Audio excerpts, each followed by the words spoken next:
Every Celtics fan is speaking out about this as the NBA all-defensive teams came out today, and one player that should be on their's name was completely not there. And as you can see from the title, and as you can see from the thumbnail, you all know who that man is. It is Derrick White, one of the most impactful defenders in the NBA at the guard position, and he finds himself not on these all-defensive teams and being snubbed.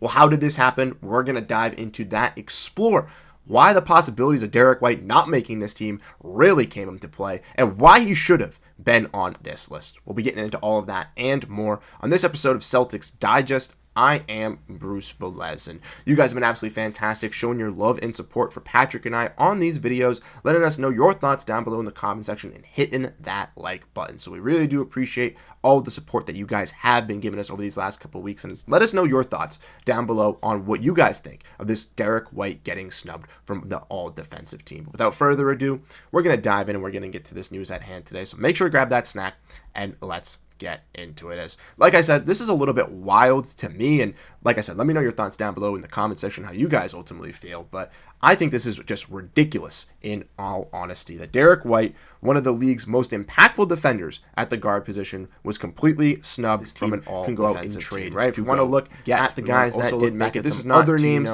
that are on this list. Like I mentioned, I think Miles Turner is a little out of the question. Guys like Brook Lopez with Mobley, shooting big Daniels alongside Devin Dort, Al Horford, Draymond Green, going to go back to the Celtics, obviously retire. Steven Adams would be another nice name, but I think he's a little bit out of the second team price range. Kevon Looney's a pretty good backup. Jalen Williams from Oklahoma, true backup. Mason Plumlee, I'm out on. And then the other name that really catches my eye, and I think he'd be more of a backup than the players that did receive with someone. Derrick White was, one of the guys that was named. You can see him in the thumbnail here. Is Sandro Mamukelashvili, 2 first place votes. For that you guys that don't know, Sandro Mamukelashvili, he notched him 15 points, and he is a fantastic shooting offensive big, right behind OG Anunoby, very 40 points. And Bam out of last couple of seasons, they tried to use it with Bol Bol. They tried to get it with those Iguodala. It hasn't really been able to work. Give with those guys flowers for Derrick White, and kind of come in, recognize, he can slide into the four, play kind of puzzle, right? Because Derrick White, and yes, he's not a big on the Celtics, but the fourth best defense in the NBA. Not just that, he was a 2-time selectee who led all the NBA guards in block shots for the 3rd straight season,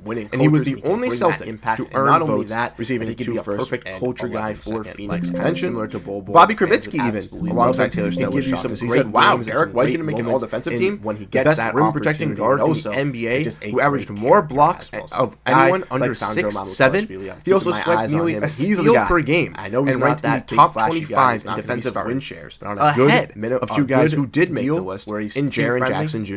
and Tumani Kamara, which I think is just down in the wild. Let me know who guys you kind of would like for a starting center or two. But not only just that, from looking at Derrick White's season this year, trade, we can see average 16.4 points, 1.1 maybe the Suns just try to find a guy 4th in 3-pointers across the entire season alongside Nick Richards, 1st in and then next year by a guard that dominating big in top 3 they had with domination to kind of bring it in, steals and blocks. Again, let me know your thoughts. I hope to catch you guys later in the stream. We all know John and I, Derrick White can get it done on both sides of the ball. Once again, we all know offensively he can be that maestro, catch and shoot guy, really comes up clutch for the Boston Celtics when they do need them. But not only just that, when he struggles offensively, you can always count on him alongside Jrue Holiday to get those stocks and really, really fight for it on the defensive end, right? Getting some blocks, even, not even just at the perimeter, but at down low near the basket. He's a great, guy that can get the rear block where he gets it in the last second when the guy is shooting from behind him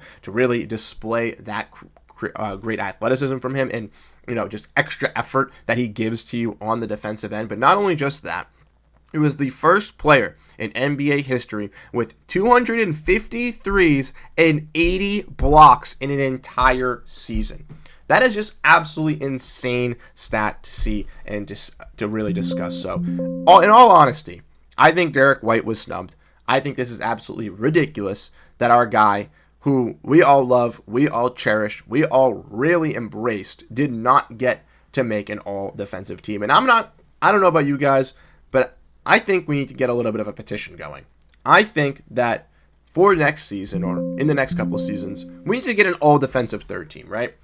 There are so many great defensive players now in the NBA, and so many of them that have just highlighted peak basketball. And some guys alongside Derrick White that didn't make this list that got snubbed as well, right? OG Anunoby, Bam Adebayo, Giannis Antetokounmpo, Shai Gilgeous-Alexander, Jaden McDaniels, lots and lots of great players that did not make it. And obviously some guys didn't qualify for these awards with missing a total amount of games, not hitting that 65 game threshold there. But ultimately, I do believe that if you were to propose an all NBA third defensive team, that fans would buy into it and these players would buy into it. It would also give more recognition for the defensive side of the ball, something that a lot of fans have seemingly said is, kind of out of this game or isn't really that impactful as much as the offensive side. So it would show, more heart and more compassion for the people on that really favor defense and really like that hustle aspect and really basketball in general. But ultimately, like I said, I think it's absolutely ridiculous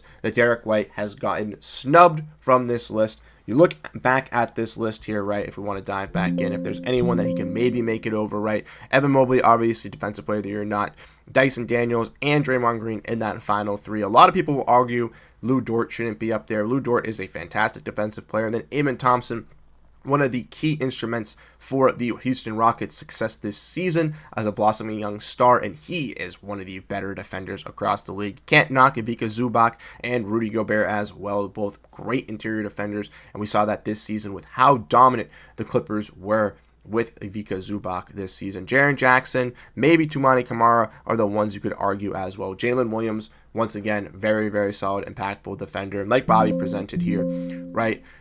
Derrick White having almost nearly a steal per game, having the most blocks, like we mentioned, where he hit 253s and 80 blocks. And not only just that, the fact that he was top 25 in defensive win shares with the Celtics being a top 4 team in defense just really, really shocks me that he didn't get even, he did get credit with 2 first place votes and 11 second place votes, so I don't want to knock it on that. But ultimately, I thought he was well deserving of making that all-defensive team. But maybe that's that little Celtics bias kind of coming in there as well. So let me know your thoughts down below in the comment section. Ultimately, how you guys feel about this Boston Celtics team. And with Derrick White obviously being a fan favorite, we know all the Celtics fans out there really appreciate him. Hope you guys are as emphatic of Derrick White not making the all-defensive team as much as I am. So once again, let me know your thoughts down below on how you guys feel about this news and how you guys feel about the Boston Celtics going into this offseason. For you guys, Patrick and I will have a bunch of content like we do usually. We had the stream yesterday, which was absolutely fantastic with you guys. But not only just that, having daily videos coming out to you guys, breaking everything regarding the Boston Celtics. So when there's new news coming out, or potentially even look at the draft and stuff like that, we will have it for you guys here on Celtics Digest. So make sure to hit the subscribe button. Let us know your thoughts, and I'll catch you guys in the next video. Once again, have a great rest of your day, and go Boston Celtics. Peace out, everyone.